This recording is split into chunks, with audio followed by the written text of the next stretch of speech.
9:15 de la mañana. Mucho se habló en los últimos días sobre la inclusión de Uruguay como nuevo miembro de este acuerdo transpacífico. Pero, ¿cuál es verdaderamente el impacto para nuestro país? ¿En qué áreas de la economía podremos ver una repercusión?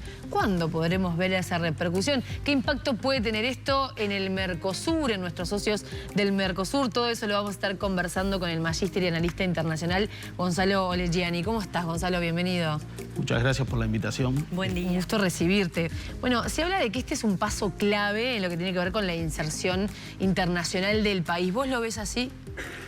Sí, claro, porque este es un bloque bastante importante, un bloque de una región a la que no estamos acostumbrados a negociar, básicamente, porque nosotros hemos mirado mucho hemos ido más del lado del Atlántico, y este es un bloque que tiene mucho de Pacífico, con lo cual también es una nueva experiencia con una región que tiene un formato de negociación diferente al nuestro, mucho más pragmático, mucho más al comercio, y por eso es un tratado de libre comercio.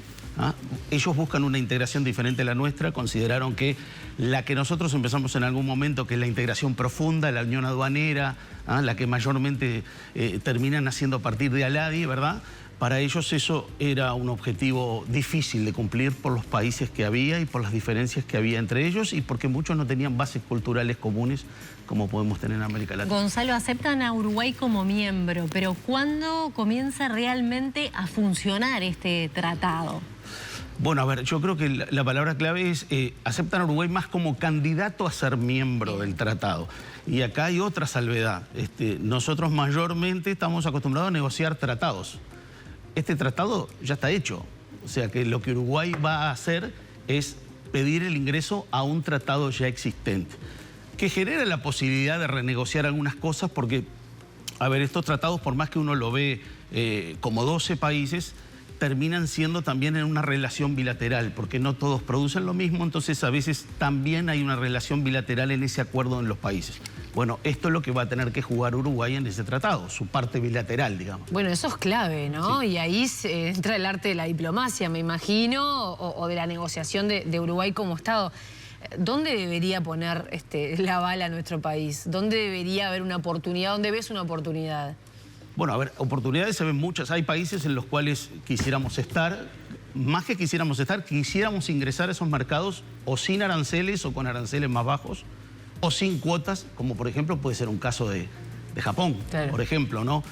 Tenemos países, con Canadá el Mercosur está negociando un tratado, pero bueno, esto sería un paso más adelantado de poder hacerlo con Canadá, con Vietnam, ¿no? Estamos hablando en muchos casos en países que necesitan alguna producción alimentaria que el Uruguay tiene, ¿no? Entonces creo que en ese sentido... Ganado, lácteos, ¿por dónde sí, iríamos? A ver, lo que pasa es que lo que uno tiene que analizar es qué tipo de mercados son. A veces los mercados asiáticos, por ejemplo, no son grandes consumidores de lácteos, pero claro, son tantas personas que una pequeña porción de ese mercado representa mucho. No nos olvidemos que acá estamos hablando de más de 500 millones de personas, ¿no? Son 2 Brasil y medio, ¿no? O sea, pero ¿ves a corto plazo un mercado que se pueda ver mayoritariamente beneficiado? ¿Una economía? A ver, más que corto plazo, recordemos lo del principio, ¿no? Uruguay tiene que negociar ahora, sí, para llegar al tratado, y eso seguramente no hay un tiempo estipulado, pero vaya a llevar entre 1 y 2 años seguramente, y después que se termina de negociar, comenzaría, ¿no? Estamos haciendo todo un escenario hipotético, se termina de negociar y dentro de un par de años comienza a funcionar el tratado. Los tratados no funcionan de un día para el otro.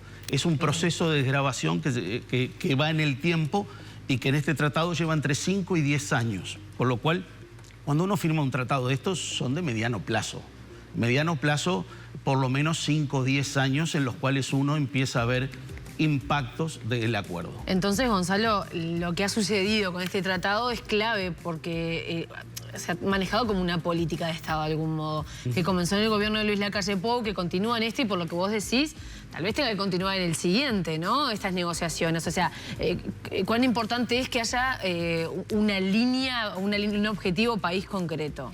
Y sí, básicamente porque si miramos de los países que nosotros en un momento tomamos referencia por su gimnasia negociadora, que podían ser Chile o México, que son los países que más acuerdos tienen en América Latina, siempre ha sido una estrategia largoplacista. O sea, en esto yo sé que los uruguayos a veces, algunos preguntan... Queremos ya. A veces algunos me llaman, No, algún los importador efectos. y me dice, o exportador, y me dicen, ¿y el año que viene ya puedo empezar a traer o vender productos con estas mejoras? No, estas mejoras se van a empezar a ver después que se firme el tratado en un proceso que va a llevar entre 5 y 10 años, que ya el primer año empieza a tener efectos, pero no todo es lo querido. Por ejemplo, para poner un caso para que se entienda, si yo ingreso con un producto a ese mercado con el 20% de arancel, ¿no? Sí. Y yo logré que ese producto se negociara, se negocia producto a producto a partir del tratado ya existente. Que ese producto ingrese a 0 en 10 años, significa que todos los años va a caer 2 puntos. Entonces yo voy mejorando el acceso no de un día para el otro, de año a año. Entonces el primer año voy a pagar 18, el segundo voy a pagar 16, y voy mejorando mi acceso a ese lugar. Ahora, eso lleva, ¿cuándo voy a tener 0? Y a los 10 años. Entonces, son procesos graduales. Esa desgravación que se llama lineal y programática es gradual. Ahora, hay productos que vos también negociás que el arancel caiga a 0 en el momento 0 de inicio del tratado. O sea, todo depende de lo que el tratado tenga, la negociación que vos hagas. O sea, ahora empieza un trabajo importante porque Uruguay va a tratar de imponer los productos que produce, ¿no? Y supongo también que el tratado le va a imponer exigencias a Uruguay. ¿En qué sentido? Bueno, eso es muy ¿Dónde interesante porque en Uruguay no estamos acostumbrados a ver esas cosas. Siempre vemos lo que vamos a vender, pero todos los acuerdos son una puerta de vaivén, ¿no? En la cual uno otorga beneficios y recibe beneficios. Obviamente este es un tratado, diría yo, de los que podemos llamar bastante moderno, toca temas del comercio, es un acuerdo muy comercial que toca temas del comercio como... Ya ahora, obviamente que esto está más arraigado, pero todos los temas de comercio electrónico, los temas de propiedad intelectual, los temas de patentes, ¿no? El Uruguay aprobó un acuerdo de patentes hace algunos años que estaba asociado a este proceso. También hay fuertes temas y esto seguramente creo que la discusión más grande en Uruguay va a ser el capítulo que maneja todo el tema del Estado. De las compras estatales, Las ¿no? compras estatales, pero también maneja todo el tema de lo que es la facilitación del comercio a través de la reducción de la burocracia estatal, principalmente en el tema, lo que son los trámites, Que ¿no? Eso es un tema que el Uruguay creo que... A ver, yo creo que lo importante de este tratado es que Uruguay lo va a poner en una gimnasia de hacer... Claro. ¿Vieron cuando uno hace un checklist de lo que está haciendo y qué cosas puede mejorar? Va a desempolvar ¿Qué algunas hace? cosas que tenemos que mejorar. ¿Sube la vara? Por supuesto, y agiliza. Por eso hablaba yo del Pacífico, ¿no? La lógica más del Pacífico negociadora es pragmática, extremadamente pragmática. Entonces, ellos tratan de que los países tengan un cierto nivel de restricciones similares.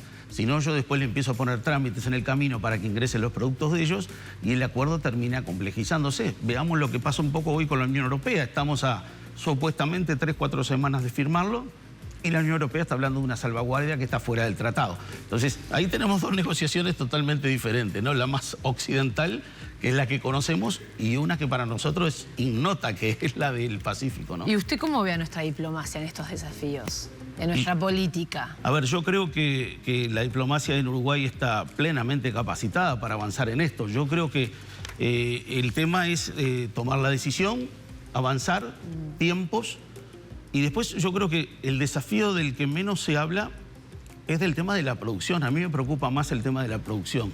¿Y qué quiero decir con esto?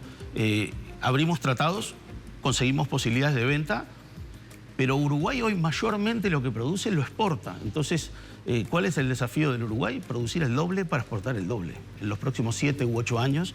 Y creo que lamentablemente... Pasa que nadie se va a atrever a producir si los mercados no están. Por supuesto. Pero a medida que estos procesos van avanzando, si en diciembre firmamos con la Unión Europea, si este tratado queda encaminado, nosotros tenemos que estar pensando en 7 u 8 años en cómo duplicar nuestra producción, porque si no, el tratado va a estar y no lo vamos a aprovechar, porque se está hablando de, bueno, lo que yo vendía a tal lado, ahora lo voy a poder redirigir al otro, no es la idea. Entonces le pregunto por la diplomacia, por la política, y le pregunto ahora por el empresariado, por los generadores de materia prima. También. Y yo creo que eso debería ser resuelto. Lamentablemente en el Uruguay creo que la política de comercio exterior y asociado a la producción, primero que hay que trabajar transversalmente. Acá juega producción, juega innovación, juega logística, juega promoción comercial y obviamente todo lo que es la venta internacional. Todo eso interactúan en una cadena. Esa cadena creo que lamentablemente en el Uruguay no se ha conformado como una política de Estado plenamente y creo que es lo que hay que hacer. El Uruguay se tiene que embarcar en un plan nacional de exportación que duplique las exportaciones en 7, 8, 10 años con todos los actores adentro, y resolver todos los problemas que tenemos en la cadena. Desde la innovación, hace 40, 50 años que vendemos prácticamente los mismos productos cuando uno mira las exportaciones. Entonces, ahí es falta también de innovación. Tenemos que producir más, bueno, ahí va la producción. Tenemos costos logísticos altos, tenemos que ver los costos logísticos internos y los internacionales, que son más difíciles de incidir, pero los locales sí. Tenemos que ver la promoción comercial externa. Tenemos que mejorar la venta internacional. Todo eso es parte de una cadena que lamentablemente en el Uruguay no está del todo, no solo coordinada, sino que no se le ha dado el peso que debería desde el punto de vista de transformarse en una política de Estado. Pensemos que el comercio exterior al Uruguay le da, entre bienes y servicios, este año van a ser más de 23.000 millones de dólares. O sea, es el rubro que básicamente nos da de comer. Para que el televidente entienda, el Uruguay existe gracias al comercio exterior. Si no, como país hubiera sido muy difícil desarrollarse. ¿Y qué impacto puede tener este acuerdo de Transpacífico en el Mercosur? Bueno, esa es una muy buena pregunta que todavía no ha obtenido respuesta, ¿no? Porque no hemos visto reacciones en principio negativas. Recordemos cuando se planteó el TLC con China. Sí. Bueno, después esto se fue avisorando que Argentina había ejercido, el gobierno argentino anterior había ejercido alguna presión con China para que esto no avance. Por ahora no hemos percibido nada de esto. El mundo se ha bilateralizado en la negociación, ¿no? Argentina buscando reducciones arancelarias con Estados Unidos, Brasil renegociando esas reducciones también con Estados Unidos. O sea, creo que el Mercosur en sí está en un momento en el cual está, digamos, debilitado en todo lo que es su forma como bloque y su pensamiento final de destino de una unión aduanera, ¿no? Que nunca la ha terminado de conformar, siempre está en el casi.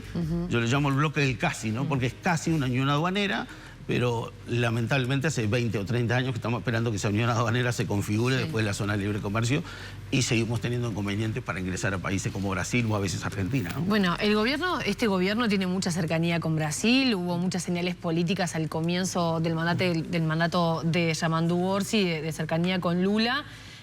Y la mirada de Brasil es otra, es muy del Mercosur y de la región. Este acuerdo nos pone en un aprieto, incomoda el zapato en esa relación cercana que tenemos con Brasil. Bueno, vuelvo a lo que decía anteriormente. Igualmente Brasil está tomando en ciertos momentos algún camino. Brasil está más preocupado hoy por su caída en el liderazgo regional, ¿no?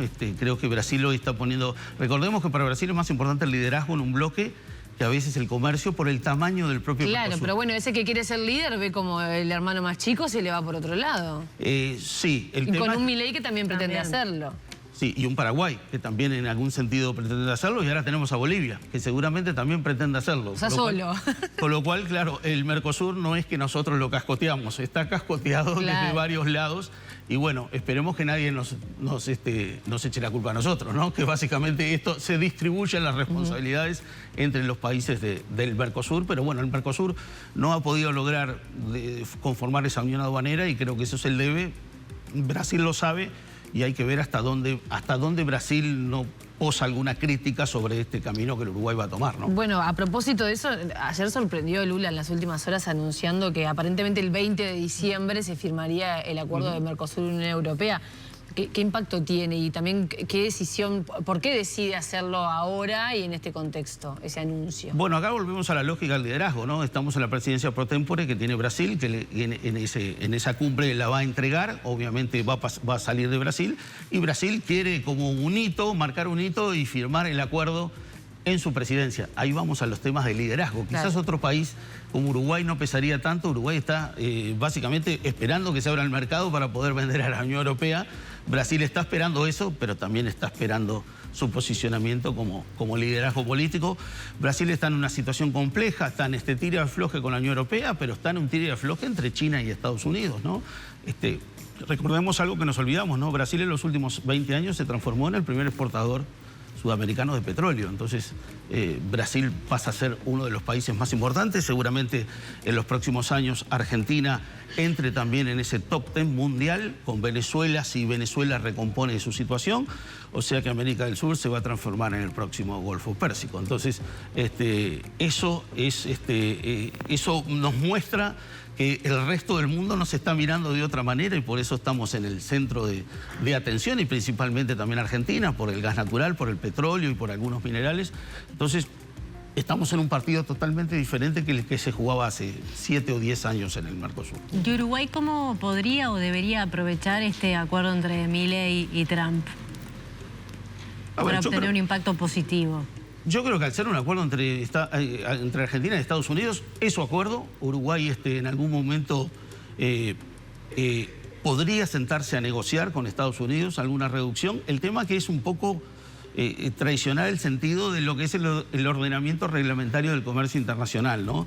Estas negociaciones que está llevando a cabo Donald Trump están por fuera del sistema multilateral de negociación, del punto de vista del ordenamiento jurídico. Entonces, para Uruguay es complejo posicionarse en una situación que lo deja fuera de un limbo jurídico a un país pequeño frente a la potencia más grande del planeta. Claro. La Organización Mundial de Comercio se creó para eso, para tratar de igualar el poder de negociación política, que sabemos que es diferente según los tamaños, y Uruguay, si sale de ese club y se va solo, ahí pasa a jugar una cancha bastante difícil y pasa a borrar con el codo lo que escribió con la mano en los últimos 50 años en el ordenamiento del comercio internacional, ¿no? Gonzalo, pero este acuerdo entre Estados Unidos y Argentina da una mano para esa idea de flexibilización que tuvo en algún momento el Uruguay, de poder negociar tete a tete. A ver, yo creo que sí, porque cuando Uruguay la planteó, la situación se tensó en el Mercosur, pero ahora vemos que Argentina plantea A ver, Argentina jugó, acá hay cosas muy importantes, a veces uno cae de un lado del otro del reglamento. Argentina, como yo digo, básicamente jugó por el fleje, porque lo que hizo primero fue hacer en su cumbre, cuando fue presidente pro tempore, perdón, en el primer semestre lo que hizo fue pedir excepciones en el Mercosur, arancelarias.